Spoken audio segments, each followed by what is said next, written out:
15 दिन भी नहीं लगने देगा। ये ऐसा उपाय है और इस उपाय को घर पे ही हनुमान जी के फोटो के सामने इसको करना है। मंगल शनिवार वाले दिन आप इस उपाय को कर सकते हैं। तो आप पीपल के पत्ते ले लीजिए, 9 पत्ते चाहिए आपको, हनुमान जी का सिंदूर चाहिए आपको, कच्चा सूत धागा चाहिए और आपको चाहिए तिल के तेल का दीपक जलाना है। तो आपके पास अगर हनुमान जी की मूर्ति है तो मूर्ति रख लीजिए, फोटो है तो फोटो रख लीजिए। और देखिए इसमें शनिवार का भी दिन चुन सकते हैं, मंगलवार का भी दिन चुन सकते हैं तो आपको।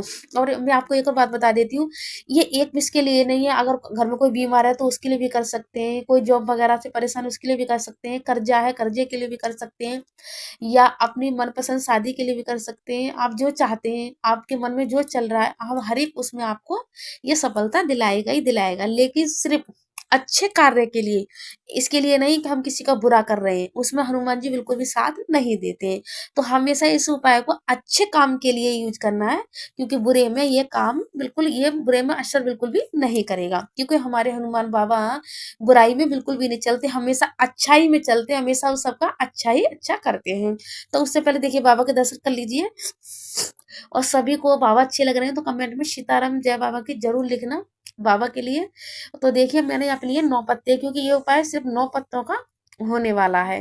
तो पीपल के 9 पत्ते मैंने धोकर गंगा जल छिड़क कर इनको रख लिया है।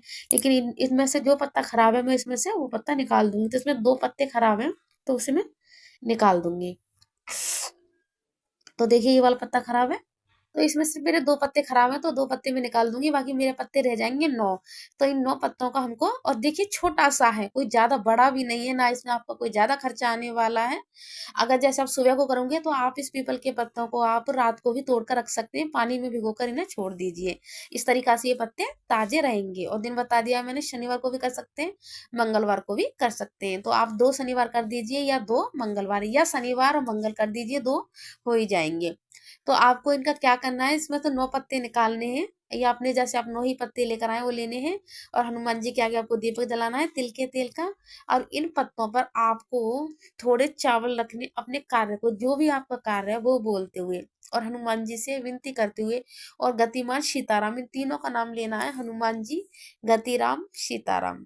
हे संकट मोचन हनुमान बाबा, हमारा ये कार्य है जो रुकावट आ रही है बन के नहीं दे रहा है, और हम आपके चरणों में अरदास लगा रहे हैं। इस तरीका से बोलना है, हम आपके चरणों में अरदास लगा रहे हैं और आपको हमारी भक्ति की लाज रख रही है। इस तरीका से बोलते हुए आपको सिंदूर और चावल रखने हैं।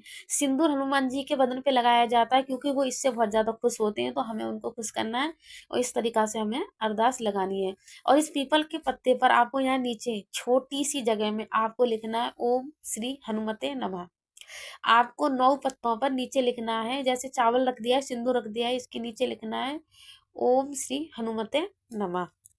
अब आप ये सोच रहे होंगे कि आपने तो लिख कर बताया नहीं है। तो देखिए कैमरे के सामने हर एक चीज नहीं दिखाई जाती है, तो इसलिए मैंने लिख कर नहीं दिखाया। तो मैं आपको सिर्फ ये बता रही हूँ कि यहाँ पर आपको लिखना है, लिखने के बाद आपको देखिए इस तरीका से इनके वीड़ा सा बनाना है। मतलब आपको इस तरीका से नहीं होगा, जिस जैसे भी आप पर हो जाए इस तरीका से करना है, लेकिन आपको इसको फोल्ड करना है बस। कैसे भी कर सकते हैं, या इस तरीका से कर सकते हैं आप, देखिए इस तरीका से भी आप इसको फोल्ड कर सकते हैं। और एक और तरीका भी मैं आपको बताऊंगी किस तरीका से वो करना है। इस डंडी को आप इसके अंदर भी दे सकते हैं, इस तरीका से भी कर सकते हैं। सिर्फ आपको इसको फोल्ड करना है, इस तरीका से फोल्ड करना है कि इसमें से चावल बाहर नहीं निकलने चाहिए, क्योंकि हम ये अरदास लगाई है इसलिए। तो चावल इसका बाहर को नहीं निकलना चाहिए। तो आपको जिस तरीका से लगता है सही, आप उस तरीका से इनको फोल्ड करने हैं आपको। तो आपको 9 पत्तों पर लिखना है, आपको नीचे ओम श्री हनुमते नमः। इस तरीका से लिखकर आपको अरदास लगानी है अपने कार्य की, और इसकी आपको एक माला बनानी है 9 पत्तों की। घर पे ही माला बनानी है। और माला बनाने के बाद जब तक ये दीपक जलता रहेगा, जब तक आप इस अरदास को तैयार कर रहे हैं, और हनुमान जी के फोटो के आगे ही तैयार करनी है इसको। उसके बाद जो कच्चा सूत जो धागा रखा है ना, इसमें हमें माला बनानी है इनकी। आप इस धागे को इसमें लपेट लपेट के भी माला बना सकते हैं, जिस तरीका से आपको बन जाए, आपको सरल लगे, उसी तरीका से हनुमान जी की माला आपको तैयार करनी है। तो मैं फटाफट से अपने और जल्दी जल्दी तैयार कर लेती हूँ मैं, और अपने वीडियो बना बना कर इसके रख लेती हूँ। ये है कच्चा सूत धागा, तो इसमें हमें लपेट लपेट कर माला बनानी है। तो जैसे मैंने आपको एक बना के दिखा दिया है बीड़ा, अब बाकी के हम जल्दी से फटाफट से बीड़ा बना लेते हैं, लेकिन ध्यान रखना है बाबा के फोटो के सामने ही और दीपक जलता रहना चाहिए। और इस तरीका से आपको यहाँ मन में सीताराम सीताराम करते हुए आपको और ये सारी वीडियो बनाने हैं। तो देखिए यहाँ पर मैंने 5 वीडियो बन चुके हैं मेरे, बाकी के भी मैं अभी सारे बना लूँगी। तो देखिए बहुत टाइम लग जाएगा बनाने में, इसकी माला भी बनानी है। तो मैंने आपको बता दिया आपको 9 बनाने हैं इस तरीका से। इनमें आपको ओम श्री हनुमते नमः लिखना है और लिखने के बाद आपकी 9 के वीडियो के बाद इसकी माला बनानी है कच्चे सूत धागे में। और माला बनाने के बाद हनुमान जी के आपके पास फोटो है तो फोटो पे चढ़ाइए, अगर मूर्ति है तो मूर्ति को पहना दीजिए इस माला को। आपको 2 मंगल भी कर सकते हैं, 2 शनिवार भी कर सकते हैं। और बाद में जब ये थोड़ी सूख सी जाएगी तो इसे उतार कर उसमें रख दीजिए जिसमें आपकी बाती रखी जाती हैं, तो उसमें आपको रख दीजिए जिससे ये सिर जाएगी। और 15 दिन के अंदर ही आपको दिखना आपका कार्य पूरा हो जाएगा। और माला पहनाने के बाद आपको गणपति जी की आरती करनी है, संकट मोचन हनुमान जी की आरती करनी है और आपको हनुमान चालीसा का